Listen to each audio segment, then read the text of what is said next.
দীঘার সমুদ্র সৈকতে শুটিং করতে গিয়ে ঘটে গেল এক মর্মান্তিক দুর্ঘটনা। মাত্র ৪৩ বছর বয়সে না ফেরার দেশে চলে গেলেন জনপ্রিয় বাংলা অভিনেতা রাহুল ব্যানার্জি। কি হয়েছিল সেদিন, কিভাবে ঘটল এই ঘটনা, চলুন বিস্তারিত জানি।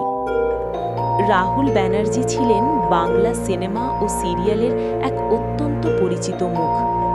নিজের অভিনয় দক্ষতা দিয়ে খুব অল্প সময়েই দর্শকদের মনে জায়গা করে নিয়েছিলেন তিনি। সহজ সরল জীবনযাপন এবং অসাধারণ অভিনয়ের জন্য তিনি ছিলেন সবার প্রিয়। ঘটনাটি ঘটে দীঘার কাছাকাছি সমুদ্র সৈকতে। সেখানে একটি সিরিয়ালের শুটিং চলছিল।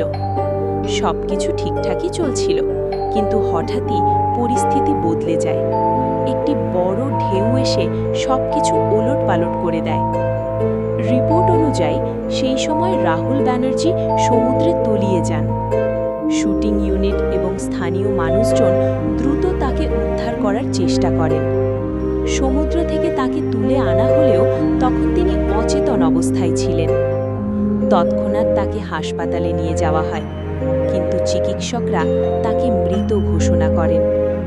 এই খবর সামনে আসতেই পুরো টলিউড ইন্ডাস্ট্রিতে শোকের ছায়া নেমে আসে। সহকর্মী, বন্ধু এবং ভক্তরা সোশ্যাল মিডিয়ায় শোক প্রকাশ করেন। অনেকেই বলেন, এটা বিশ্বাস করা কঠিন, এত তাড়াতাড়ি এভাবে চলে যাওয়া মেনে নেওয়া যায় না।